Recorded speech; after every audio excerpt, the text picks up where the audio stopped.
Hello students. तो आज हम लोग इनऑर्गेनिक केमिस्ट्री का एक बहुत बेसिक चैप्टर पढ़ने वाले हैं।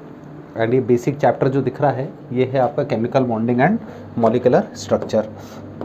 तो काफ़ी ज़्यादा वेटेज रखता है ये chapter, chemical bonding and molecular structure, कि बॉन्ड क्या होता है। बेसिकली 11th क्लास का चैप्टर है ये इनऑर्गेनिक केमिस्ट्री का। बॉन्ड क्या होता है, बॉन्ड कितने टाइप के होते हैं, कोई भी एटम बॉन्ड क्यों बनाएगा, कोई भी मॉलिक्यूल बॉन्ड क्यों बनाएगा, उसके बनाने के पीछे की क्या क्या थ्योरीज़ हैं, उससे रिलेटेड जितने टॉपिक्स हैं, जितने क्वेश्चंस हैं जो एंट्रेंस एग्ज़ाम में पूछे जाते हैं नीट जेईई के पॉइंट ऑफ व्यू से, वो सारे हम डिस्कस करने वाले हैं। Chemical bonding and molecular structure, तो अपने नोटबुक में हेडिंग डाल दीजिए आप, chemical bonding and molecular structure. थोड़ा सा बड़ा चैप्टर है क्योंकि काफ़ी ज़्यादा पोर्शन ये कवर अप करता है, तो हमें उसको देखना है। देखिए नाउ, जब हम chemical bonding and molecular structure की बात करते हैं तो ये वो टॉपिक्स है जो हमें इसमें समझने हैं। जैसे आप सबसे पहले देखें तो आपको दिख रहा है Kossel Lewis approach, Kossel Lewis approach to chemical bonding. तो एक साइंटिस्ट का नाम है कॉसेल एंड लुईस। तो कॉसेल-लुईस जो है ये केमिकल बॉन्ड क्यों बनता है, किस लिए बनता है, उसके बारे में समझेंगे और एकदम ज़ीरो लेवल से स्टार्ट करेंगे। फिर आप देखिए valence electrons, ionic bond, covalent bond, bond parameters, मतलब कि बॉन्ड के क्या क्या पैरामीटर्स होते हैं, जैसे bond length, bond angle, bond strength, bond order, ये सब बॉन्ड के पैरामीटर कहलाते हैं ना। बॉन्ड के पैरामीटर में जैसे आपको क्लियर है, बॉन्ड का क्या आ जाएगा, लेंथ आएगा, बॉन्ड का एंगल है ना, बॉन्ड का स्ट्रेंथ, ठीक है, और बॉन्ड का ऑर्डर, कि बॉन्ड ऑर्डर क्या होता है, अभी सब समझेंगे एक एक करके। तो ये बेसिक चीज़ें हैं। उसके बाद लुईस डॉट स्ट्रक्चर भी समझना है अपनों को, कि लुईस डॉट स्ट्रक्चर क्या होता है। फिर polar character of covalent bond. तो ये जितने भी टॉपिक्स आपको दिख रहे हैं यहाँ पे, है ना, ये जितने भी आपको टॉपिक्स नज़र आ रहे हैं, ये सारे टॉपिक्स इंपॉर्टेंट है इस चैप्टर के पॉइंट ऑफ व्यू से, दैट इज़ केमिकल बॉन्डिंग। सो बहुत ही ज़्यादा बेसिक चैप्टर है ये केमिकल बॉन्डिंग। तो आपको अगर कॉपी करना हो तो वीडियो को पॉज करके आप कॉपी कर ले करें, है ना, क्योंकि नोट्स तो बनाना ज़रूरी है और नोट्स बिल्कुल प्रॉपर बनाएं, उसको मेंटेन रखें। तो ये हमारे टॉपिक्स हैं जिसको हम एक एक करके पढ़ेंगे ना। अब देखते हैं अपन कि हम जो ये चैप्टर पढ़ रहे हैं तो उसमें आपको सबसे पहला दिख रहा है introduction of chemical bond. Introduction of chemical bond का मतलब क्या होता है, कि केमिकल बॉन्ड क्या है। तो केमिकल बॉन्ड की अगर बात करता हूँ ना मैं, तो अगर मैं सबसे पहले बॉन्ड की बात करता हूँ तो बॉन्ड जो होता है ना, it is mutual force of attraction. समझ में आया, म्यूचुअल फोर्स ऑफ अट्रैक्शन। तो दो एटम के बीच में, दो मॉलिक्यूल के बीच में, दो आयन के बीच में जो म्यूचुअल फोर्स ऑफ अट्रैक्शन है उसको अपन कहते हैं bond. What is bond? It is the mutual force of attraction between, mutual force of attraction between atoms, ठीक है, या फिर मॉलिक्यूल्स, क्लियर, या फिर आयंस। अब हमें अब तक आयंस के बारे में क्लियरिटी मिल गई है कि आयन सर दो टाइप के होते हैं, एक कहलाता है कैटायन, एक क्या कहलाता है, एनायन। तो mutual force of attraction between atoms, molecule और आयंस, उसको अपन क्या बोलते हैं, बॉन्ड। जैसे आपने देखा होगा कि H एटम है, ये दूसरा H भी एटम है ना, है ना, सॉरी ये H है, ये जो H दिख रहा है ये एक एटम है, ये दूसरा H भी क्या है, एटम है, और दोनों से मिलकर ये बन गया H2। क्लियर। यहाँ पे आप देखें अपन O प्लस O, तो यहाँ पे मिल जाएगा आपका O2। यहाँ पे आ गया C plus O plus O, तो ये बोलो क्या बन गया, CO2। यहाँ पे आ गया H plus O plus H, तो ये बोलो क्या बन गया, H2। तो आप ध्यान से देखें कि ये सारे के सारे जो दिख रहे हैं, ये दिख रहे हैं एटम्स, ठीक है, और ये जो बना है ये बोलो क्या बन गया, मॉलिक्यूल। तो जब दो एटम या दो से ज़्यादा एटम आपस में केमिकली क्या हो जाते हैं, बॉन्डेड हो जाते हैं, when two or more atoms are chemically bonded together, तो वो क्या बना लेते हैं, मॉलिक्यूल। तो एक्चुअल में क्या हो रहा है, इनके बीच में एक क्या एग्जिस्ट कर रहा है, फोर्स ऑफ अट्रैक्शन। इनके बीच में एक क्या एग्जिस्ट कर रहा है, फोर्स ऑफ अट्रैक्शन। तो ये जो म्यूचुअल फोर्स ऑफ अट्रैक्शन है, ये जो म्यूचुअल फोर्स ऑफ अट्रैक्शन है, इसको अपन कहते हैं केमिकल बॉन्ड। तो केमिकल बॉन्ड क्या है, basically it is the mutual force of attraction, force of attraction, mutual force of attraction between two atoms, two molecule, two ion, कुछ भी हो सकता है वो, ये आपका कहलाता है केमिकल बॉन्ड, है ना। नाउ कई बार अपन ने देखा होगा, फॉर एग्जांपल H2O का मॉलिक्यूल है ना, H2O का मॉलिक्यूल है इस टाइप से, ये देखो इधर मैंने बनाया H2O का मॉलिक्यूल, ये देखो ये H2O का मॉलिक्यूल।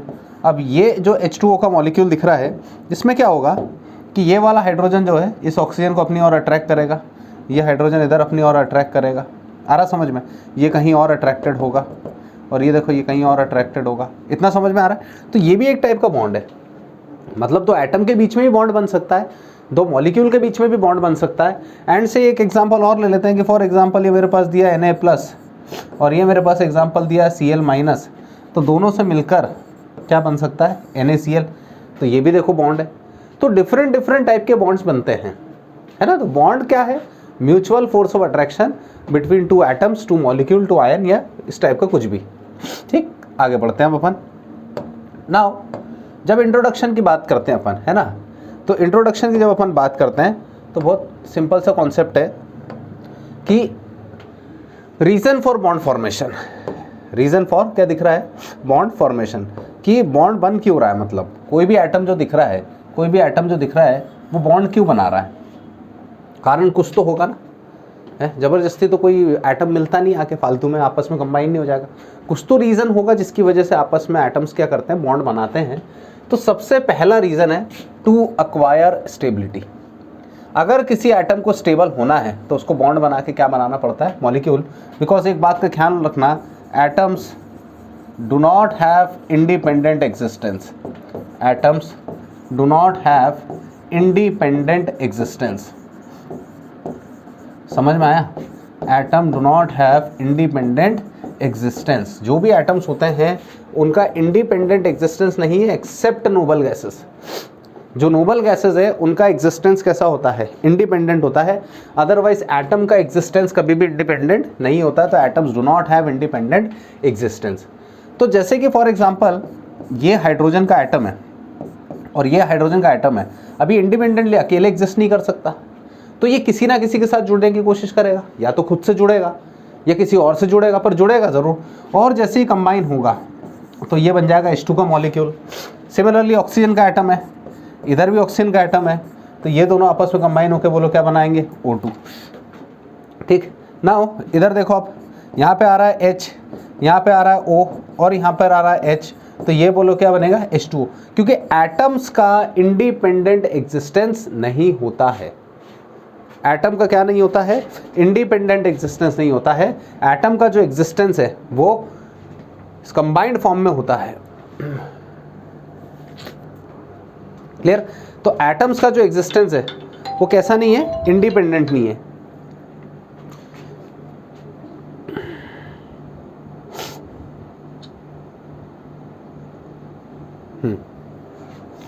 चलो बढ़े आगे। Now atoms do not have independent existence, इसमें कोई डाउट तो नहीं। चलो अब आगे बढ़ते हैं अपन। उसके बाद है to acquire minimum energy states. उससे पहले अपन ये वाला समझ लेते हैं, to acquire noble gas configuration. To acquire noble gas configuration, ज़रा समझना इस बात को। एक पॉइंट आया है यहाँ पे, और ये जो पॉइंट आया है ये क्या आया है, to acquire noble gas configuration.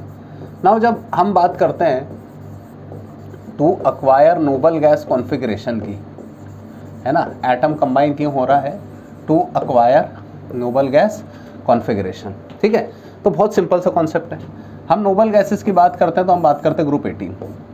तो इधर आ जाएगा helium, neon, argon, krypton, xenon और रेडॉन। तो helium, neon, argon, krypton, xenon और रेडॉन। तो यहाँ आ जाएगा 2, 10, 18, है ना, 36, 54 और 86। ठीक है, तो इस टाइप से चल रहा है। अब तुम देखो जरा यहाँ पे, तो हीलियम का डुप्लेट कंप्लीट है, नियॉन का ऑक्टेट कंप्लीट है। ऑक्टेट मतलब कि लास्ट वाले शेल में 8 इलेक्ट्रॉन है, ये देखो। तो इस तरीके से नोबल गैसेस है, क्योंकि इनका ऑक्टेट क्या है, कंप्लीट है। मतलब सीधी सी बात है, they does not have tendency, they does not have tendency, they does not have tendency to lose or gain electron, they does not have tendency to lose or gain electron. Octet पूरा है ना यार, 8 electron पूरे last वाले shell में। Helium की बात कर, डुप्लेट पूरा है, 2 इलेक्ट्रॉन पूरे हैं, तो ना तो इलेक्ट्रॉन देगा ना इलेक्ट्रॉन लेगा। बॉन्ड बना ही क्यों रहा है, कंबाइन क्यों हो रहा है? क्योंकि इलेक्ट्रॉन की या तो ज़्यादा है या कम है। ज़्यादा है तो डोनेट करेगा, कम है तो एक्सेप्ट करेगा। लेकिन इनके पास, नोबल गैसेस के पास में, ना तो इलेक्ट्रॉन ज़्यादा है और ना तो इलेक्ट्रॉन कम है, तो ना इन्हें गेन करने की टेंडेंसी है ना इन्हें लूज करने की टेंडेंसी है। तो अगर किसी एटम के पास, से फॉर एग्जांपल ऑक्सीजन का एटॉमिक नंबर 8 होता है, इसका लोवेस्ट डॉट स्ट्रक्चर बनाएंगे 2,6 लिखेंगे। 2,6 लिखोगे तो ध्यान से देखो जरा यहाँ पे 1 2 3 4 5 और एक 6, इसके ऑक्टेट में 2 इलेक्ट्रॉन डेफिशिएंट है। To complete the octet 2 electrons are deficient. अब ऑक्टेट पूरा करने के लिए 2 इलेक्ट्रॉन की कमी है, तो इन 2 इलेक्ट्रॉन की कमी को पूरा करने के लिए इसको किसी से कंबाइन होना पड़ता है। तो हमने यहाँ पे जो देखे, ओवरऑल हमने 2 बातों को समझा कि कोई भी एटम कंबाइन क्यों हो रहा है, रीजन फॉर बॉन्ड फॉर्मेशन क्या है यहाँ पे, कि सबसे पहला है तो टू अक्वायर स्टेबिलिटी और दूसरा है to acquire noble gas configuration. Noble gas सबको क्लियर हो गया? नोबल गैस की बात करो तो कौन कौन आ जाएगा बताओ? Helium, neon, argon, krypton, xenon और radon. Helium, neon, argon, krypton, xenon और क्या दिख रहा है? Radon. To acquire noble gas configuration. Now last point जो कि बहुत इंपॉर्टेंट पॉइंट है, ये देखो, to acquire minimum energy state. कोई भी एटम है ना, अगर कोई पूछता है कि what are the reason for bond formation, bond formation का रीजन क्या है, तो बॉन्ड फॉर्मेशन का रीजन सबसे पहला to acquire stability, to acquire noble gas configuration and last में ये आ गया है to acquire minimum energy state, है ना। अब इसको अपन समझते हैं एक एक करके जरा कि क्या कहानी इसका, to acquire minimum energy state में क्या रीज़न आता है ना। अब देखो जरा इधर, ठीक है। नाउ जब हम इसके बारे में बात करते हैं, to acquire minimum energy state के बारे में, ध्यान से देखना, है ना। यहाँ पे आपको एक पॉइंट बता रहा हूँ मैं, ठीक, ये देखिएगा इधर, टू अक्वायर कैसा स्टेट है, minimum energy state, to acquire minimum energy state. इतना समझ में आया? अब समझ, है ना, बहुत सिंपल सा है। तो यहाँ पे इसको मैं आपको एक ग्राफ से समझा रहा हूँ, एंड ये जो ग्राफ आप देखेंगे ये बहुत इजी है, देखिएगा ध्यान से। To acquire minimum energy state का मीनिंग क्या है यहाँ पे, ये आ गया एक ऐसा हमारे पास, ठीक, हाँ, ये देखिए, है ना, इसको मान लो ऐसा, ठीक है, आराम से देखिएगा यहाँ पे, और ये मेरे पास में ऐसा मेरा कुछ ये ग्राफ है, ठीक। अब इमेजिन करो कि मेरे पास में, ध्यान से सुनना, ये जो एक्सिस है मेरे पास, ये एक्सिस है एनर्जी का, ये जो एक्सिस है किसका है? एनर्जी। और ये जो वैल्यू है अभी 0 है, यहाँ पे वैल्यू जो आ रहा है 0 है, और यहाँ पे ये जो दिख रहा है इसको हम बोलेंगे इंटर न्यूक्लियर डिस्टेंस, इसको हम बोलेंगे इंटर न्यूक्लियर डिस्टेंस, ठीक है। अब मेरी बात को बहुत ध्यान से समझना। से फॉर एग्जांपल कि मेरे पास 2 एटम्स हैं, ये देखिए, ये 2 एटम्स हैं जो अभी एक दूसरे से इनफाइनाइट डिस्टेंस पर हैं। ये 2 एटम्स हैं जो अभी एक दूसरे से इनफाइनाइट डिस्टेंस पे, बहुत प्यार से समझना, है ना। हम कौन सा पॉइंट समझ रहे हैं? थर्ड वाला, जिसमें वो कह रहा है कि कोई भी एटम कंबाइन क्यों हो रहा है, कोई भी चीज़ बॉन्ड क्यों बना रहा है, to acquire minimum energy state. तो ये मेरा एक ग्राफ को समझना, ये बहुत इंपॉर्टेंट ग्राफ है। मेरे 2 एटम हैं जो एक दूसरे से इनफाइनाइट डिस्टेंस पर हैं, और अगर ये एक दूसरे से इनफाइनाइट डिस्टेंस पर है तो इनकी एनर्जी पे अभी कोई फ़र्क नहीं पड़ेगा। और ये देखो, इनकी एनर्जी अभी देखो कांस्टेंट है, बिल्कुल, ये देखो, इनकी एनर्जी पे अभी कोई फ़र्क नहीं पड़ रहा है, कांस्टेंट है। बट द मोमेंट ये एटम एक दूसरे के पास आना स्टार्ट करते हैं, है ना, जैसे जैसे ये एटम्स एक दूसरे के थोड़ा थोड़ा पास आना स्टार्ट करते हैं, समझ में आया, तो इनकी एनर्जी धीरे धीरे देख जरा डिक्रीज होना स्टार्ट हो जाएगी, ये देख, ये, और एक टाइम बाद बिल्कुल मिनिमम लेवल पे पहुंच जाएगी। समझ में आ रहा है? इनकी जो एनर्जी था वो बिल्कुल धीरे धीरे एकदम लोअर लेवल पे आ गई, ये देखो, आया। क्यों आया? क्योंकि अब यहाँ पे 2 एटम्स के बीच में कंप्लीटली क्या बन चुका है? बॉन्ड। है ना, ये देख। तो यहाँ पे मैं कह रहा हूँ कि ये जो एटम्स थे आपके, इनके बीच में बॉन्ड बन चुका है, और जैसे ही बॉन्ड बना तो इनकी जो एनर्जी थी वो एकदम लोअर लेवल पे आ गई। ध्यान से देख जरा, ये देख, ये देख, इनकी जो एनर्जी थी, है ना, ये देख एकदम लोअर लेवल पे आ गई, यहाँ पर आया, क्योंकि बॉन्ड बन गया, और बॉन्ड बनते से एनर्जी का जो लेवल है एकदम देख क्या हो गया, कम हो गया। अगर और उससे ज़्यादा पास आने की कोशिश करेंगे तो इसके बीच में लगेगा रिपल्शन, और एनर्जी क्या होगी, बढ़ेगी। जब एटम एक दूसरे से बहुत दूर थे तो इनकी एनर्जी में कोई फर्क नहीं पड़ा था, एनर्जी कांस्टेंट थी। फिर ये धीरे धीरे एटम थोड़ा सा पास आने लगे, क्लोज आने लगे, क्लोज आने लगे तो अट्रैक्शन होने लगा, क्लोज आने लगे जब, तो दोनों एटम के बीच में क्या होने लगा, अट्रैक्शन। तो अट्रैक्शन से याद रखना एनर्जी रिलीज होगा, अट्रैक्शन से ध्यान रखना एनर्जी क्या होगा, रिलीज होगा। हमेशा याद रखना इस बात को, जब भी दो एटम के बीच में अट्रैक्शन होगा तो एनर्जी क्या होगा, रिलीज। एनर्जी रिलीज हो रहा है, नीचे की तरफ आ रहा है, और उसके बाद ये मिनिमम एनर्जी लेवल पे आ चुका है। कैसे लेवल पे आ गया, मिनिमम एनर्जी लेवल पर, ठीक। इससे ज़्यादा पास ये नहीं आ सकता। तो कोई मुझसे पूछे कि सर ये जो है ये क्या है, ये चीज़ क्या है ना, कोई अगर मेरे से कहता है कि सर ये क्या है, तो देखना ज़रा ध्यान से क्या चीज़ है, ये समझिएगा ध्यान से। तो इंटर क्या था, ये न्यूक्लियर डिस्टेंस था, इंटर न्यूक्लियर, ठीक है, डिस्टेंस था। एंड ये जो दिख रहा है, ये जो दिख रहा है, इसको हम बोलते हैं bond energy, energy required to break bond, या energy release when 1 mole of bond is form. तो ये वो एनर्जी है जो इस बॉन्ड को तोड़ने में लगेगी। बोले सर ये डिस्टेंस क्या है, ये, तो इसको अपन बोलेंगे फॉर एग्जांपल x से लिखा, तो sir what is this x, this x is known as bond length. इससे ज़्यादा पास में आपका एटम नहीं आ पाएगा, समझ में आ रहा है, इससे ज़्यादा पास में आपका एटम नहीं आ पाएगा। तो हमने यहाँ पे 3 पॉइंट डिस्कस कर लिए कि what are the reason for bond formation. So the first reason was to acquire stability. पहला रीज़न क्या था, टू अक्वायर क्या है बोलो, स्टेबिलिटी, ठीक है।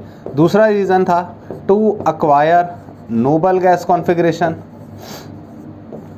To acquire noble gas configuration, और तीसरा ये रहा point, to acquire minimum energy state. ठीक है, कॉपी कीजिए आप इसको आराम से, ठीक है। आप चाहें तो इसको पॉज करके भी कॉपी कर सकते हैं, कॉपी कर लीजिए।